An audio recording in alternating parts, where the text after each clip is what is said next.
The American news media and other top Democrats are expressing outrage at Donald Trump's expression of hope that America might start reopening by Easter.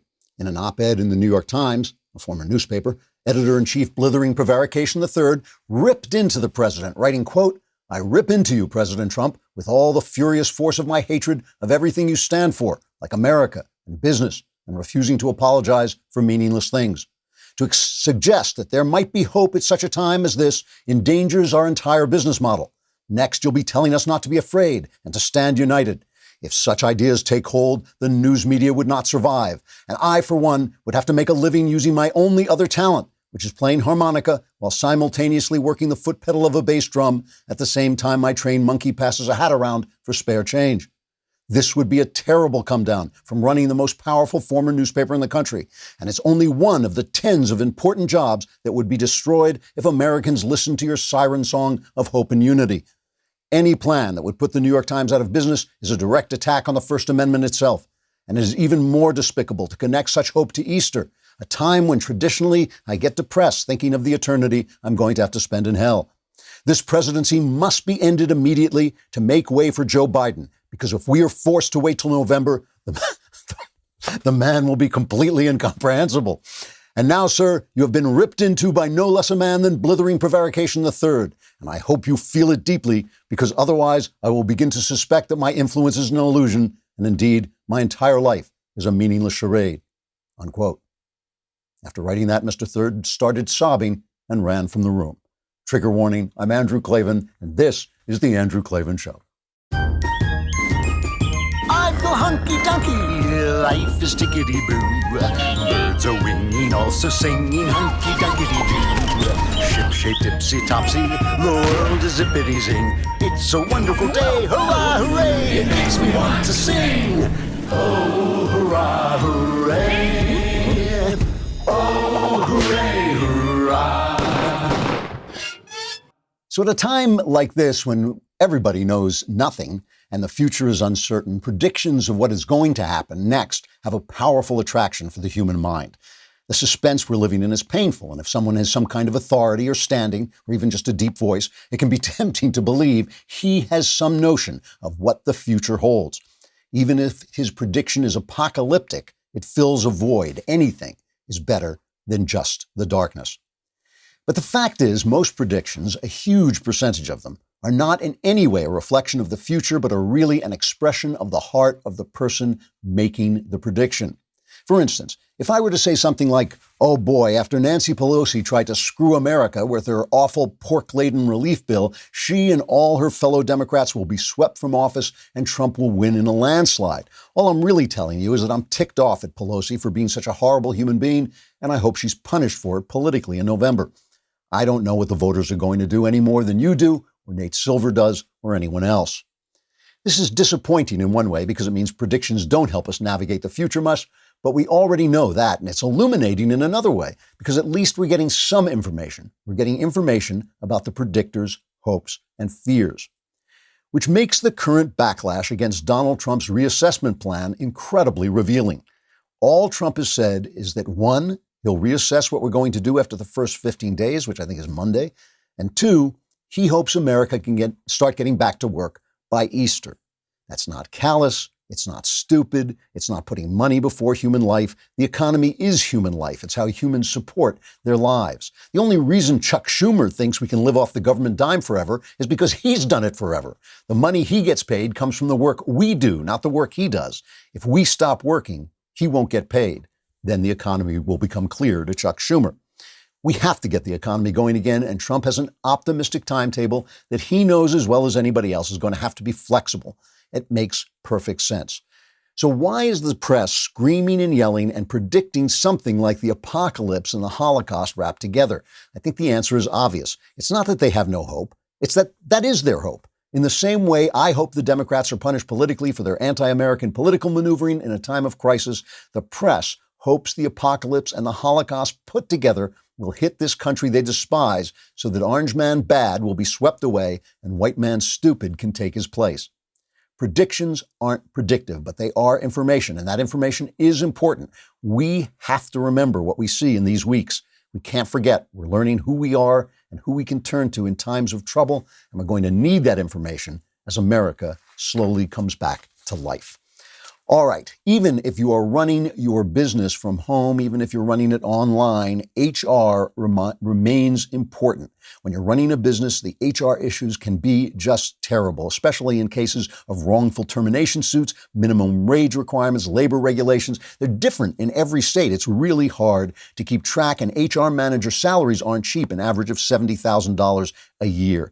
That's why you need Bambee, spelled Bambee. It was created specifically for small businesses, and you can get a dedicated HR manager through Bambee who will craft HR policy and maintain your compliance, all for just $99 a month. That is a lot less than the average of $70,000 a year in HR salary. Your dedicated HR manager is available by phone, email, or real-time chat, month to month. No hidden fees. You can cancel anytime. You didn't start your business because you wanted to spend time on HR compliance. Let Bambee help. Go to Bambee.com/Klavan right now to schedule your free HR audit. That's Bambee.com/Klavan, spelled BAM to the BEE.com/Klavan. But how do you spell Klavan?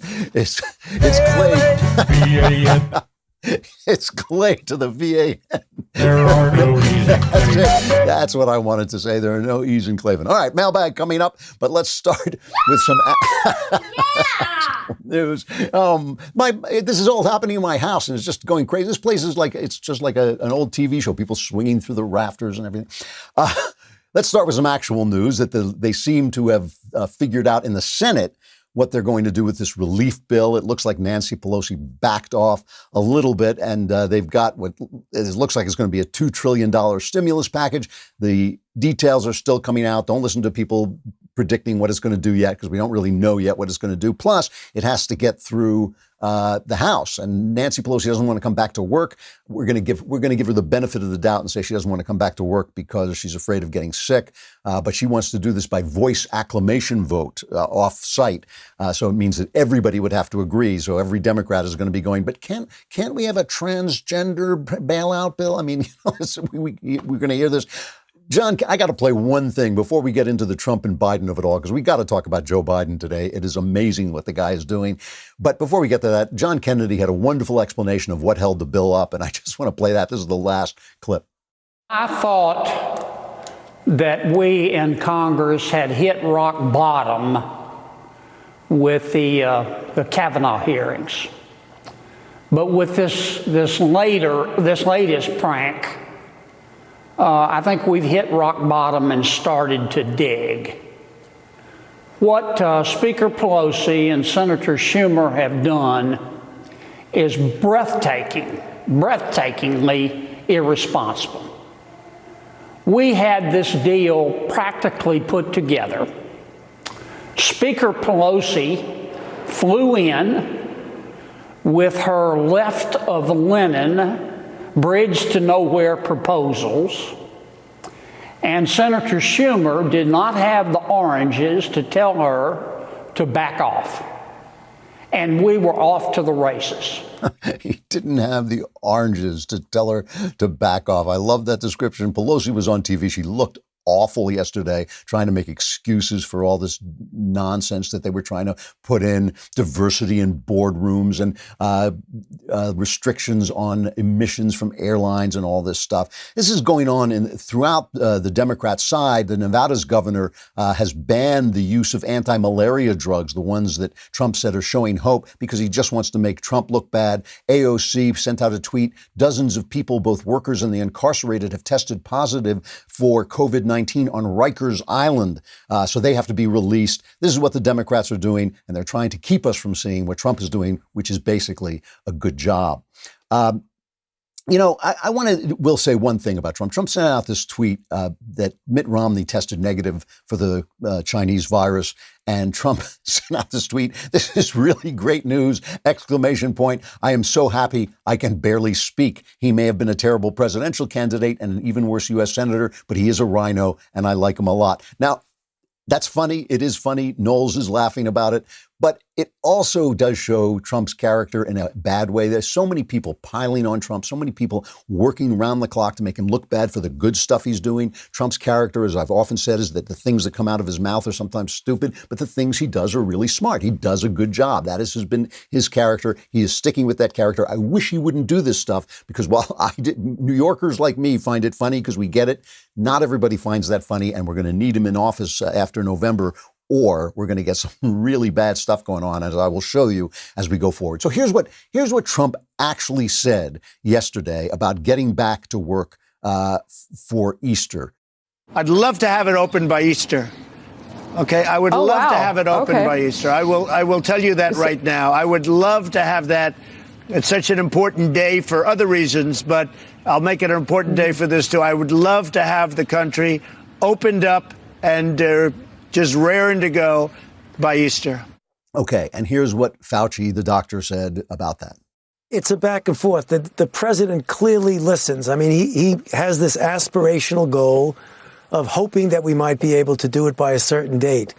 We talk to him about that. We say we need to be flexible.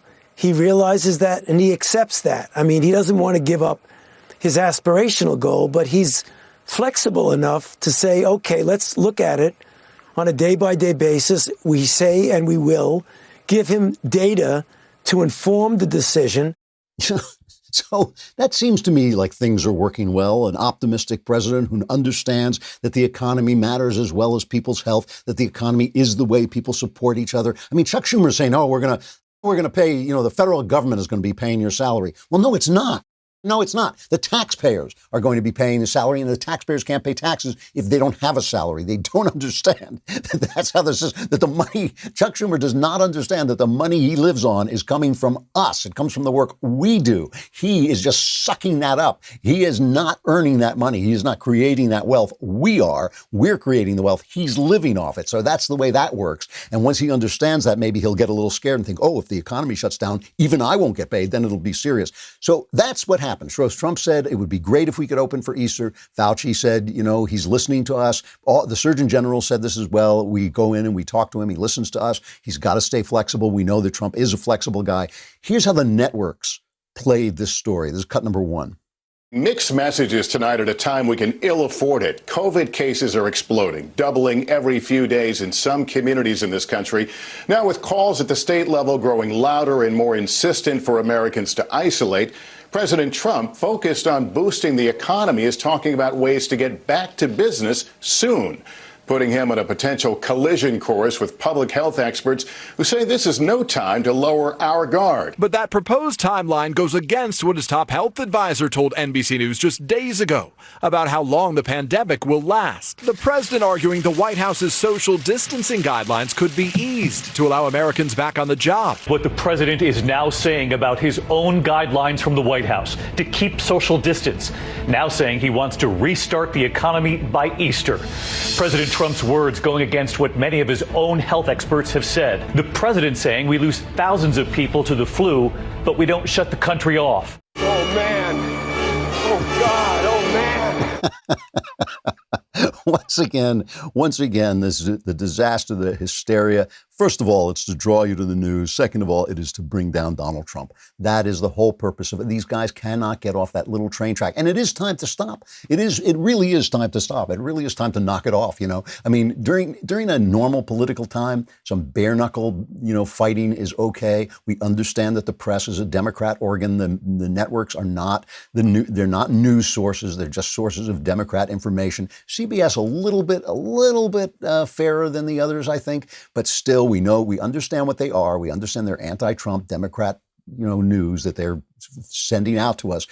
It's time to stop. I mean, really, it really is. People are losing lives. People are losing wealth. People are losing, a lot, and they're afraid and they're anxious. It's time. It's just time to stop. And, you think back for a minute. Think back to when people were saying, I don't think the FBI and the CIA should be spying on Donald Trump. And remember the hysteria where suddenly he said that we were destroying people's faith in our institutions, our sacred institutions, the intelligence community, which after all only has spied on everybody forever. And they were so upset when they abuse those privileges that they have. They abuse those powers that they have against people like Martin Luther King, as they should have been upset about that, but not upset when they abused them about Donald Trump. Then it was all Donald Trump. And anybody who criticized them was undermining our faith in our institutions. And yet this just constant drumbeat against Trump. All he is saying is that he hopes for this, and it is something that we need to look at, keep looking at again and again, because the economy matters. I mean, he talked about losing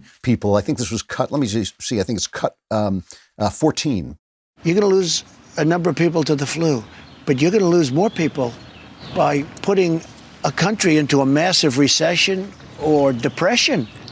You're going to lose people. You're going to have suicides by the thousands. You're going to have all sorts of things happen. You're going to have instability. You can't just come in and say, let's close up the United States of America, the most successful country in the world by far.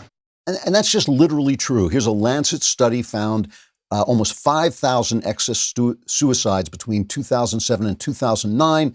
A 2013 study in the BMJ Medical Journal found similar suicide increases, especially in men. When people are out of work, it destroys them. We know there's also all those deaths from OxyContin and heroin and all the other things that people take when they feel that they've lost their way and they've lost their usefulness and their meaning. He's absolutely right. And the thing that we're talking about is we're talking about graded return to work.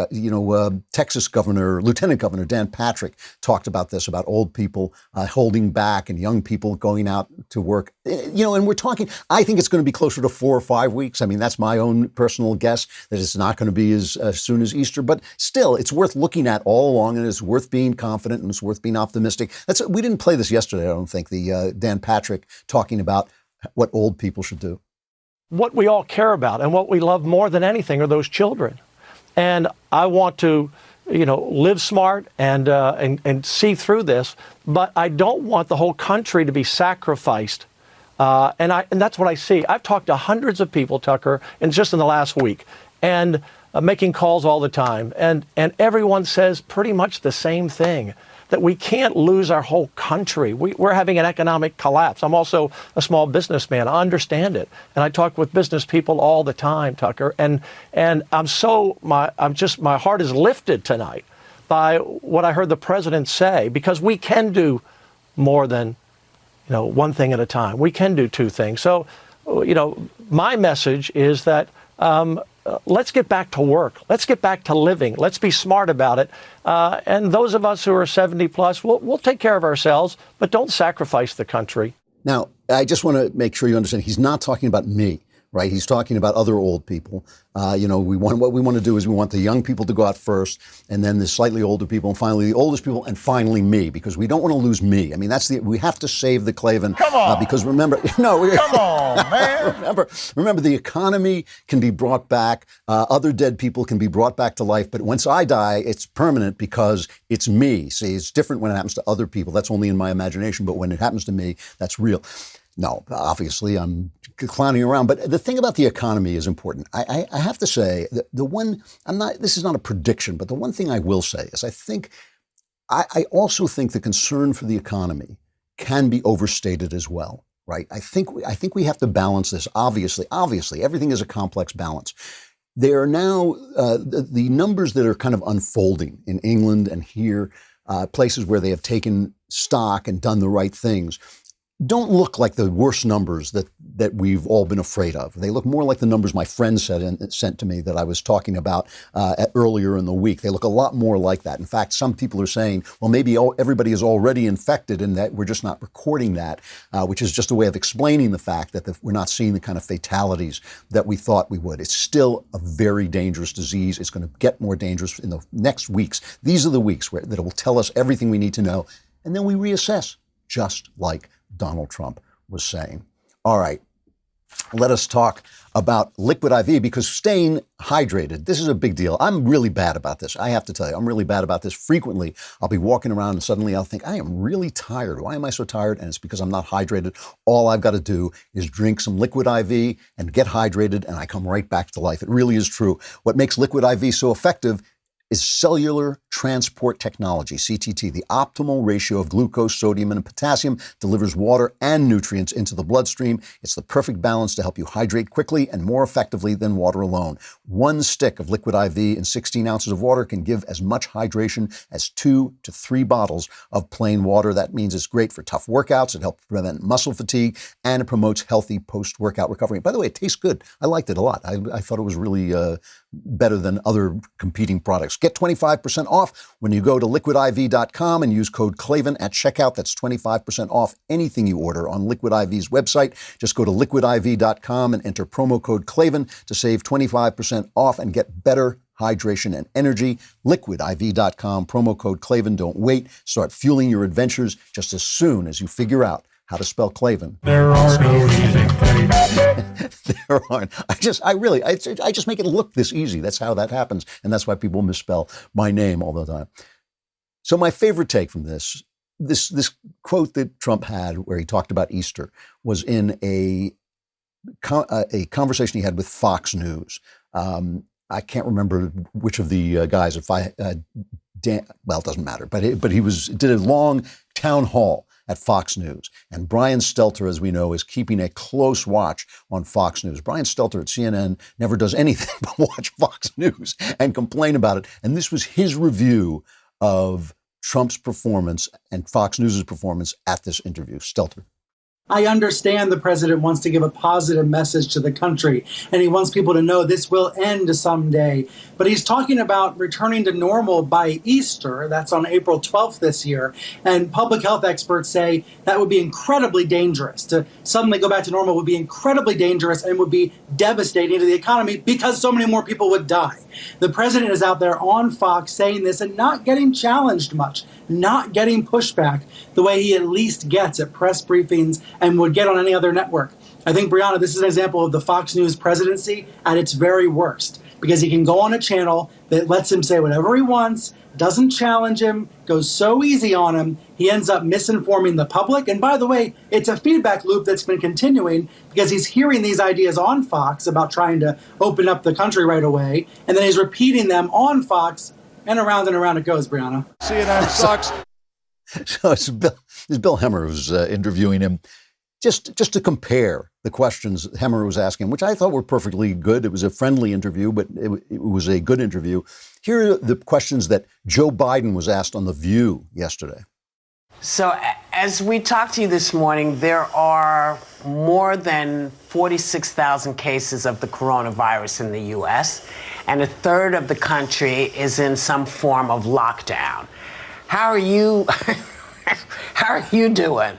And what are you doing to get through your lockdown? Vice President Biden, this is Sunny. You said that Trump has neglected, minimized, and lied about the virus. I completely agree with that. And now you are doing daily briefings on the virus from your home in Delaware. I thank you for that. Is this to counter the misinformation that Trump is putting out that you've referenced before? So that's Brian Stelter's got to stop watching Fox News and take a look at his own coverage and the coverage of the rest of the mainstream media. And here is what Biden is saying. Let's play cut 3. Like a president. That's a stupid way to say it. You know, Donald Trump was asked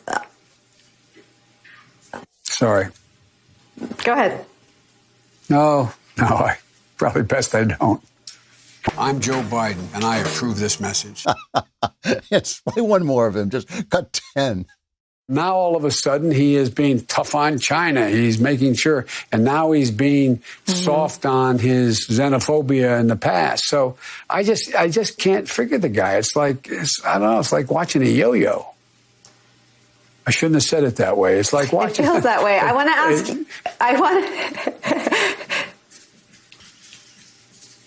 It's okay. I'm Joe Biden, and I approve this message. John Nolte said that interview looked like a mother with a special needs child. To be honest with you, I feel a little bad for him because I actually believe that he's suffering from something. I think something is wrong with the guy. These are set up interviews. This is the time to look like a leader. This is the time to look like forceful. If you want to use this for politics, if you want to use this emergency for politics, and obviously he does. It's an election year. I actually will not hold that against him. That's not the problem. You got to look like a leader. You got to be a leader. Instead, first of all, he's spreading a lot of misinformation. He's allowing misinformation to go out under his name. He said that Trump rejected the World Health Organization testing kits. He said that Trump called the virus a hoax. They keep sending that one around, and that in and of itself is a hoax. He accused Trump of silencing a CDC official. Never happened. He said that Biden said he hasn't criticized the president's virus response. He has. I mean, it's just a lot of dishonesty. And meanwhile, he's not suggesting anything. He's not leading. He's not saying, oh, well, here's what we've got to do. He's just reiterating a lot of the stuff that the Democrats are saying. He's just kind of following behind Nancy Pelosi going, yes, Miss Pelosi, no, Miss Pelosi. That's what he's doing. And so he's not showing any leadership at all. There was a piece, I got to say, in The Atlantic from Alex Wagner. That's girl Alex, not boy Alex. Alex Wagner, who was part of the circus, and so she's been on the campaign trail. And the headline, I'm not making this up, I swear. The headline is, "Stay alive, Joe Biden." Democrats need little from the frontrunner beyond his corporeal presence. That's what they're looking for in a president, a corporeal presence, a physical human being who is alive. It's alive. Our candidate is alive. It's alive. I mean, this is what the Democrats have been reduced to. And it's fun. It's only funny because it's actually symbolic of the party. It is symbolic of the party. They have zero ideas. They're suggesting letting felons out to spread their disease among the populace. They're suggesting of banning, medicine that might actually help because they don't like Trump. They're suggesting holding up a relief bill so they can make sure there's diversity in the boardroom. They have no ideas. All they need is for Joe Biden's corporeal presence to keep breathing. Let me read a little bit of this because just for comic relief. If you were on the campaign trail, this is from The Atlantic, by the way. If you were on the campaign trail for the past 3 months, what struck you was not Biden's organization, there was little, or his resources, there were few, or even the campaign messaging. Joe Biden has been and forever will be Joe Biden. What was striking was the sense of anguish and urgency articulated by everyone, everywhere, all the time, and that was before the pandemic. Almost no one I came across said they were going to vote because anyone, but especially Joe Biden, had made their hearts sing. Even Sanders supporters were clear-eyed about their desire to defeat Trump first and foremost, ending the Trump presidency because of the lies, the cruelty, the indignities, the misogyny, the incompetence, the fraudulence, the corruption, the clownishness. Notice there are no details, there are just a lot of names. That was something that united men and women across the United States and left them in a state of anguish. Biden was never really convincing anyone on the stump. His political power at this point is an idea. Not his idea, an idea of Joe Biden held collectively about how to defeat Trump. Meanwhile, Bernie Sanders, the final line is, the work now is to keep the idea convincing enough for long enough among as many people as possible for the corporeal man to actually win. Let me read that again. The work now, says this lady who's obviously supporting Biden, is to keep the idea of how to beat Trump convincing enough for long enough among as many people as possible for the corporeal man to actually win. In other words, it doesn't matter if it's true. It doesn't matter if the idea stays in place after the corporeal body of Joe Biden, still breathing, is funneled into the White House, is wheelbarrowed into the White House and deposited in the Oval Office and propped up like, Weekend with Joe. It doesn't matter if that idea holds up or if it's true.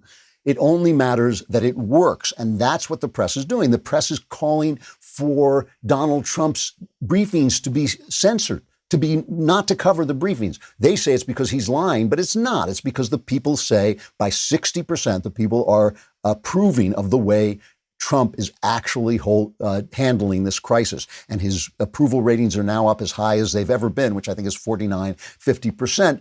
But his approval ratings for how he's handling the crisis are at 60% and high and a lot of that height is among independents and Democrats. And some Democrats, I know, just watching on Twitter, I don't know how real this is or how widespread it is, but some Democrats are just saying after that thing that Nancy Pelosi pulled, I'm not voting for a Democrat again for the first time in my life.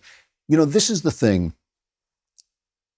I remember this because I was a liberal and I was raised a Democrat. And I was raised, you know, basically that if you weren't a Democrat, you were a Nazi. There were the Democrats and the Nazis. I can remember vividly my father, when Ronald Reagan was elected, calling me up and saying, oh, this is it. This is it. Here come the Nazis. Here come the Nazis. Of course, my father was always saying that, but I can remember that specifically. What they know is that we are evil. And that's why when people red pill, when people start to say, oh, wait, let me take a look at the other side. That's why it's so convincing. That's why they get swept away. The minute they pull the thread of the Democrat suit, the entire suit unravels like something made in Wuhan. You know, that's what happens the minute you pull that thread. It's what happened to me. It's the minute you start looking at other information saying, well, let me just listen to what Rush Limbaugh is saying. Let me just take a look at National Review. Let me just see what these people are saying. They are depending on you not doing that.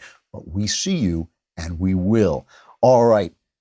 Let us talk for a moment about RockAuto.com. Because, first of all, because we love saying that. RockAuto.com. That's why we do these ads. We don't take money for this. We just are privileged to be able to say RockAuto.com. And at this point, when your car needs a part, do you want to get in your car and go out to the parts store? No, you don't. You want to go to RockAuto.com, not just because it's fun to say, but because it's impossible to keep all the parts stocked for all the different cars. But if you have internet, you have access to RockAuto.com at your desk and in your pocket, and they have everything you need. Brake parts, tail lamps, motor oil, even new carpet. Doesn't matter what kind of car, doesn't matter how old it is, they will have it at RockAuto.com. Plus, you get to say RockAuto.com. They always offer the lowest prices possible. They don't change their prices based on what the market will bear. And one reason to repair and maintain your cars is to save money so that you can use that money for other important things like food. So go to RockAuto.com right now and see all the parts available for your car at what great prices, or your truck. Write Klavan in their How Did You Hear About Us box so they know we sent you, and also in the box it says, how do you spell Klavan? K-L-A-V-A-N, there are no E's in Klavan. There are no E's in Klavan. It's true. I just make it look easy. We got the mailbag coming up. But before, let me just remind you that All Access Live is on every day at 8 p.m. Eastern, 5 p.m. Pacific. That is me and Jeremy and the God King and Ben and Knowles, all of us, Walsh. We're coming on and just talking to you. It's more relaxed than our normal programming. It's less focused on bringing you news and information, more about sitting down with you at the end of a long day, answering your questions if you're a subscriber. Maybe we're allowing all levels of subscribers. The show is intended for our All Access members, but during this national emergency and time of isolation, we have opened it up to all our members. And in doing so, we've accelerated the launch. So come on over and watch at 8 p.m. Eastern, 5 p.m. Pacific. I'll be doing it tomorrow, losing track of the days here as I stay indoors. But I'll be doing it tomorrow, Thursday, but it's on every night. Come on over. It's really nice. And personally, I love talking to you. I'm serious. I would much rather listen to you. That's why I love the mailbag so much. I would much rather listen to you than to me just talking into the air. So please come over, ask questions, just say hi. I love to hear from you. All right, we got the mailbag coming right up. Go to dailywire.com and subscribe so you can be in the mailbag next week, and I'll solve your problems.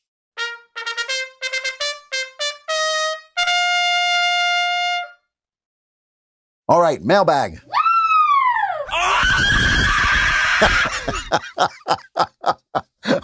It doesn't always change your life for the better, I guess that's what that means. All right. From a screen name is Nabarta. It says, Dear Andrew, a.k.a. Professor X, every day I feel like the left does something more and more despicable. You're not alone in this. I've gotten to the point where I've convinced myself that they and their minions in the mainstream media are completely evil or incredibly incompetent. Being a Catholic, I've been trying to see the good in everybody and listen to Jesus' command of love your enemies. I used to pray for people like Nancy Pelosi and even Ilhan Omar, but I've reverted back to wishing them and the lying press to be damned and punished for what they've done, especially in these days following the pandemic. I understand why Jesus wants us to love our enemies, But the left makes it very hard to do that. How can I pray for them and wish for them to be saved when they obviously hate people like me and this country so much? How would Jesus want me to overcome this anger? I appreciate your input and thank you for all that you do. And the Daily Wire does.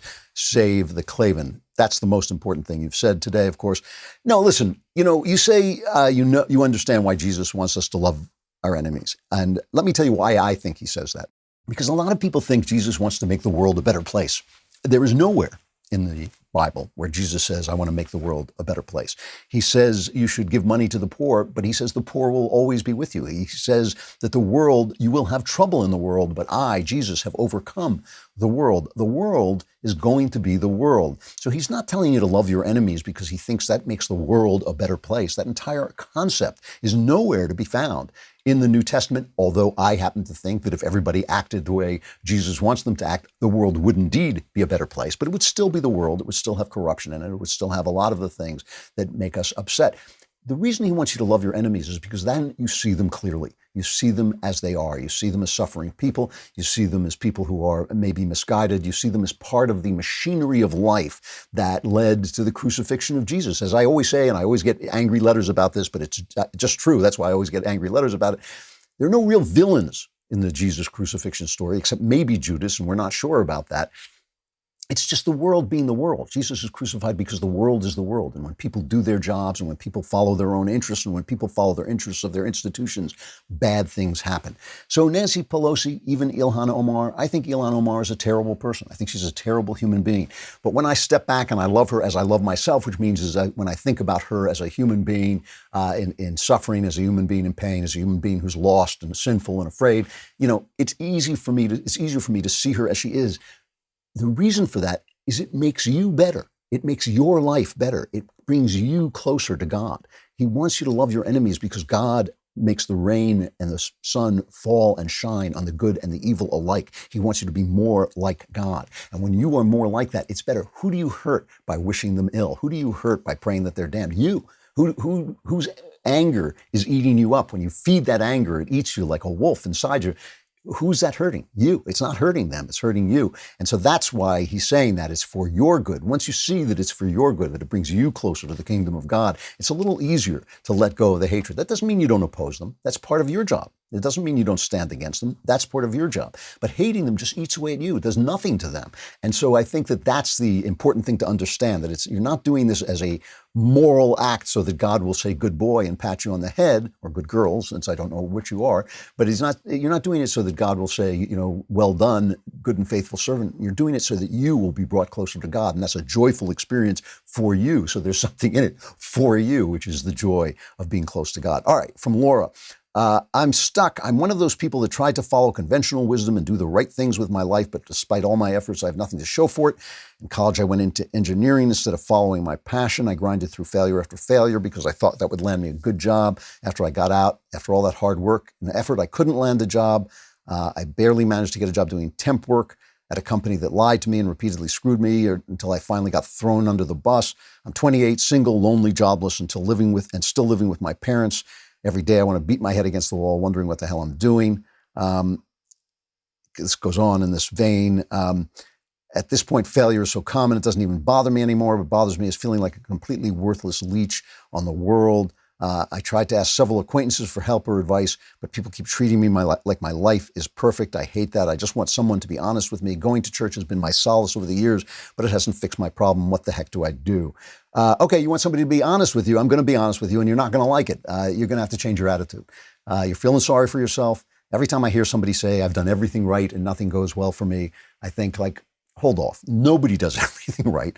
That's not the point. You talk at one point about going in to get a job and the person rejecting you out of hand because he or she didn't feel that you were passionate about it. You're obviously radiating this negativity. When I say change your attitude, here's what I'm not talking about, all right? What I'm not talking about is taking a positive attitude for a while and then saying, well, it didn't work. I tried that and it didn't work. I don't care if it works. You got to change your attitude anyway. It doesn't matter.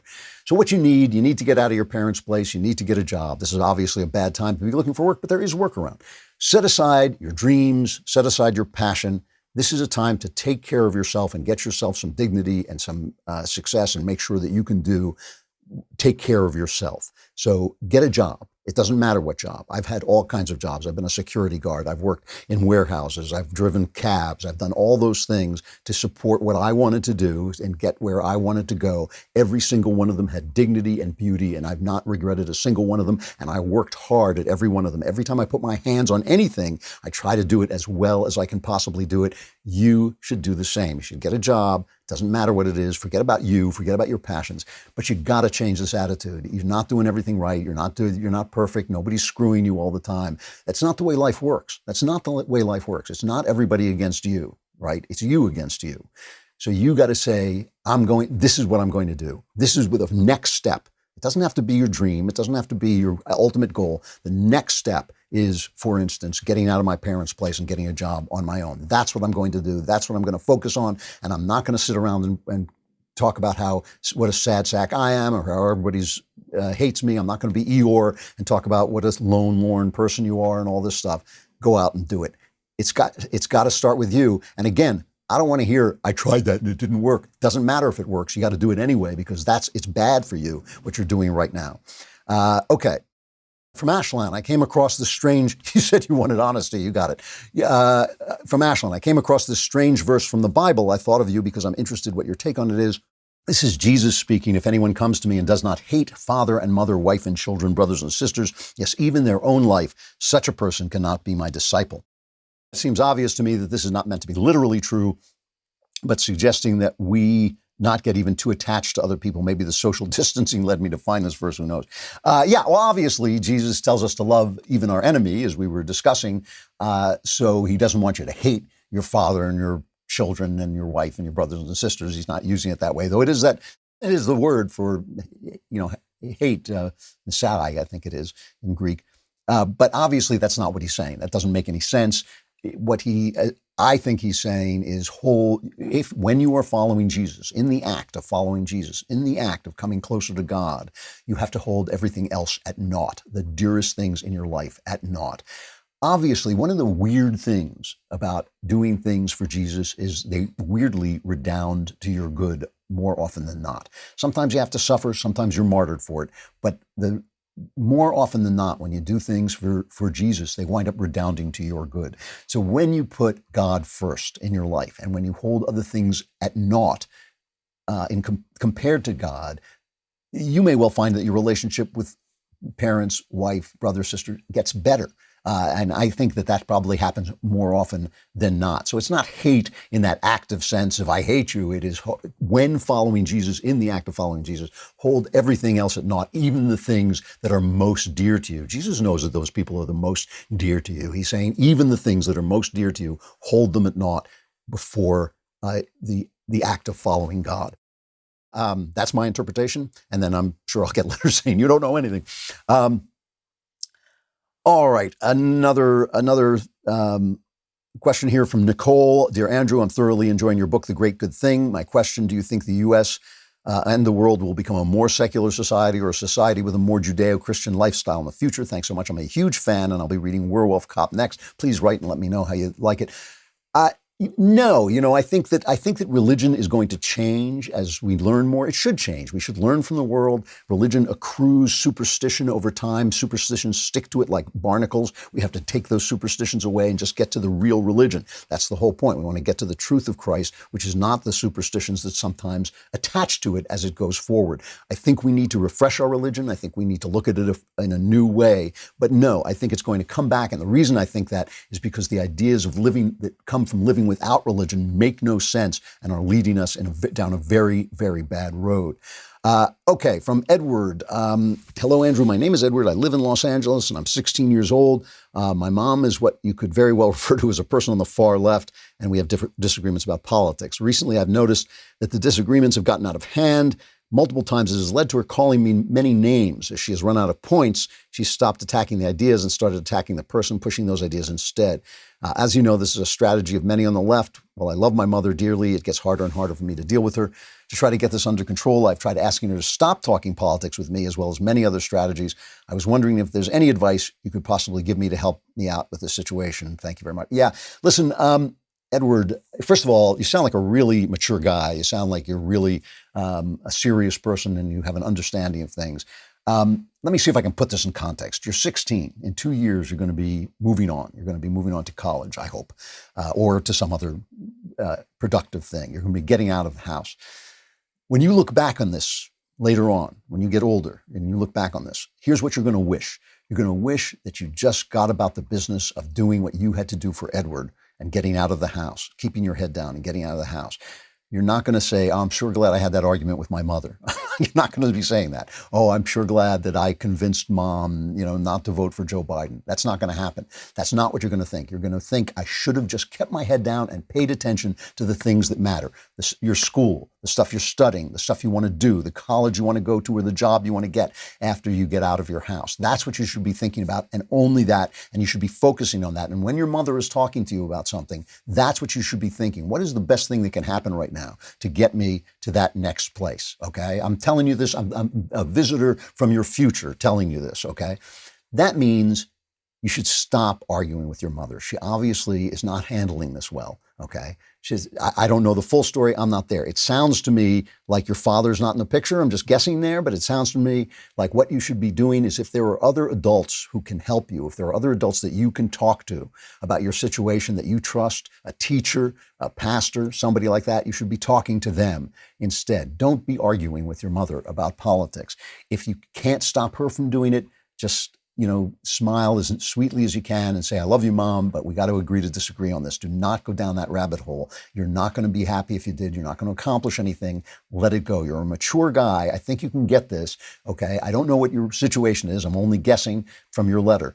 But I know what your situation is, that you have to be thinking about Edward's future and what that's going to be. It's only 2 years. I know that sounds like forever. It's a short period of time. It's 2 years for you to get out and move on to the next phase of your life. That's your focus.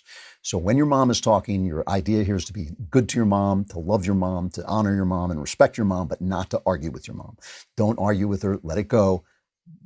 Smile, get out of it any way you can, and think about what you should be doing. What's your main thing? Should you be studying this? Should be looking at this? Should be contacting this person? Should be getting to know this person? You should always, and if you got some adult, maybe it's your dad, maybe it's a pastor, maybe it's a teacher. If you got some adult you can talk to, and go to, and talk about these things and how you want to move forward, you should be doing that as well, okay? Because that's what you're going to care about in the future. I'm visiting you from your future to tell you that's what you're going to think. I'm out of time, but I will be back here tomorrow. I'm Andrew Klavan. This is The Andrew Klavan Show.